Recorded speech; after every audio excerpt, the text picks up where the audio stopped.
रतनपुर गाँव रे राजा बोली गोटे पिला थिला। से सबुबले जमीदार जमी रे चाष करी चलुला। अरे राजा पुओ, आज्ञा मालिके। ए वर्ष चाष रे जहा लाभ बाहरिबो तोर अधा मोर अधा, ठीक अछि? एई नियम मंजी एथिरे तळ भाग मु नेबी आ ऊपर भाग तमे नेबो, ठीक अछि? अरे ऊपर भाग तो फल बाहरिबो, तळ भाग नहीं मु कोन करबी? ठीक अछि, ऊपर भाग मु बाछि नउछि। आज्ञा मालिके, आपनकर जहा इच्छा हेले एटा कोउ मंजी? अरे पुओ, मु तो जानि नै कोउ मंजी, मते जेटा भल लागिला मु उठै नै आसिली, घर घर जाई देखि नेबो। राजा मंजी उठाई घर को आसीथिला। आ घर को आसिला परे अरे नहीं, ये कौन जमीदार मते पुणी ठकी देला। प्रति वर्ष एमिति मते जमीदार ठकुची। जमीदार को राजा कथा देइथिबा हेतु जमीदार जमी रे राजा चाष करिबा पई बाध्य होइतिला। आ किछि दिन परे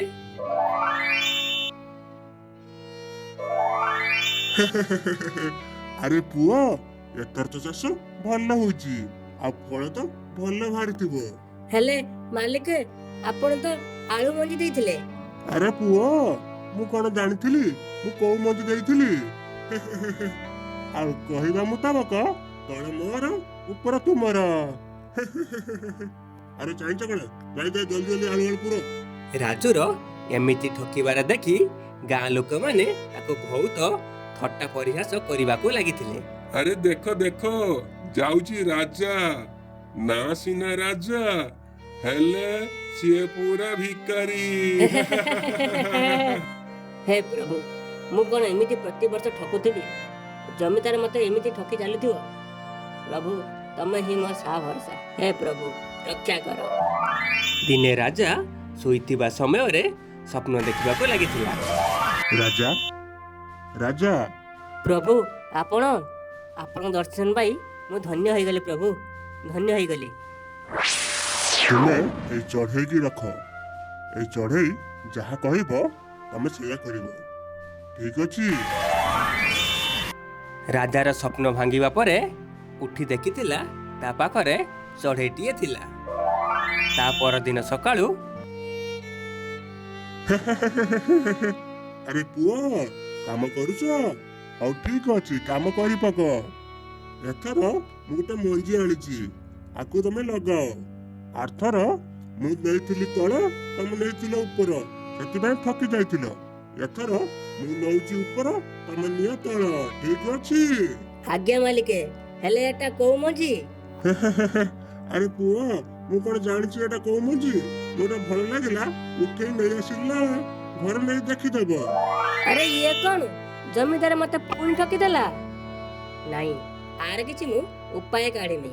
मु जाए मो चढ़ई सह कथा हुए।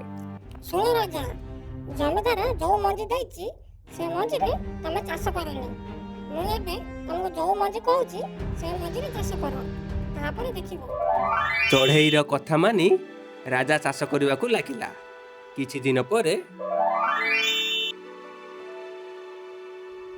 अरे पुओ, एथर तो भल चाष होइछि आ फल भी भल होइथिबो, निहे? आज्ञा मालिके, फल तो भल होइछि, हेले तुम भाग्य रे नुओ, मो भाग्य रे। अरे ये कोन? मु तो मक्का मंजी देइथिली, एथिरे गाजर केमिति होइला? अच्छा मालिके, आपण तो जानि नथिले आपण को मंजी देइजंती। मु बे जानि नथिली को मंजी देइथिले।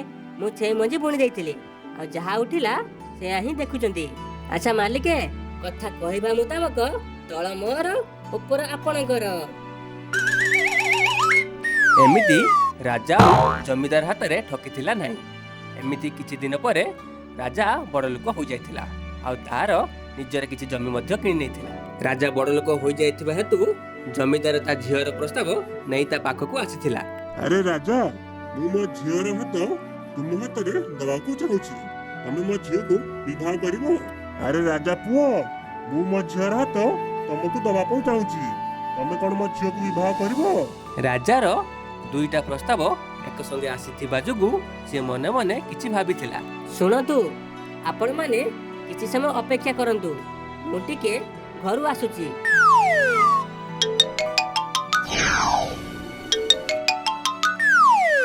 ଶୁଣନ୍ତୁ, ଆପଣଙ୍କର ଦୁଇ ଜଣର ପ୍ରସ୍ତାବ ମତେ ଭଲ ଲାଗିଲା, ହେଲେ ମୁଁ ଆପଣ ଝିଅକୁ ବିବାହ କରିପାରିବି। ଜମିଦାର ବାବୁ, ମୁଁ ଆପଣ ଝିଅକୁ ବିବାହ କରିପାରିବିନି, ମତେ କ୍ଷମା କରନ୍ତୁ। ଏ କଥା ଶୁଣି ଗାଁ ଲୋକମାନେ କଥା ହେବାକୁ ଲାଗିଥିଲେ। ରାଜୁର ବୁଦ୍ଧି ନଷ୍ଟଭଷ୍ଟ ହୋଇଯାଇଛି। ତା କିଛି ଦିନ ପରେ ରାଜୁର ବିବାହ ହୋଇଯାଇଥିଲା।